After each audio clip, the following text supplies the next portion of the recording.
The Bridge Between Two Hearts. In a small picturesque village nestled between emerald hills, lived a widow named Clara and her only son Nathan. Clara was a seamstress, known for her delicate embroidery, and Nathan was a curious, spirited boy with dreams that stretched far beyond the village. Life was simple but not easy. Clara worked tirelessly to make ends meet, often sitting by a flickering candle late into the night, stitching intricate patterns into fabric. Despite her struggles, she always made time for Nathan. Every evening, they would sit by the old oak tree outside their cottage, where Clara would tell him stories of brave knights, wise kings, and magical lands. Nathan adored these moments, for they painted his dreams with the colors of hope and adventure. As Nathan grew older, his curiosity turned into a yearning to explore the world. He wanted to see the bustling cities Clara had described in her stories and sail across the seas she spoke of so vividly. Clara knew this day would come, but the thought of letting him go filled her heart with both pride and sorrow.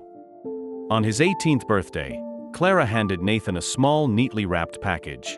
Inside was a scarf, woven with the finest threads she could afford. It was embroidered with a delicate pattern of stars and waves, symbols of his dreams and the journeys ahead. "This scarf will keep you warm on cold nights," Clara said, her voice trembling.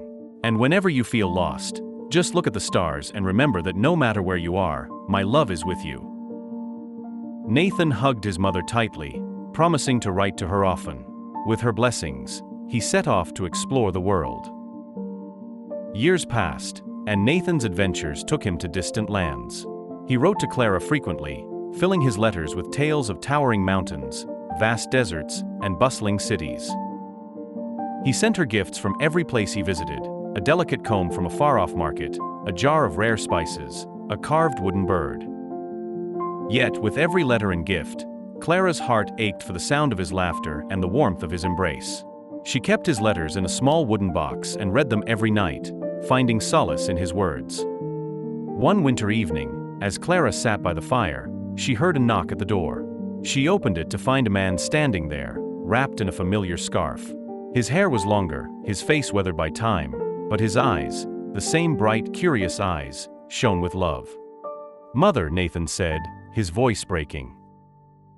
Clara pulled him into her arms, tears streaming down her face. "You're home," she whispered, her heart overflowing with joy.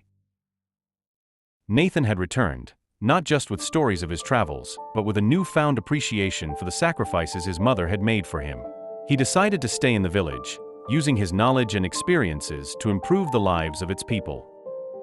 Together, Clara and Nathan rebuilt the small cottage, turning it into a warm haven for travelers. And every evening, they sat by the old oak tree, sharing stories of the past, the present, and the dreams yet to come. The bond between them, like the scarf Clara had woven, was unbreakable, a bridge between two hearts, built with love, sacrifice, and endless devotion.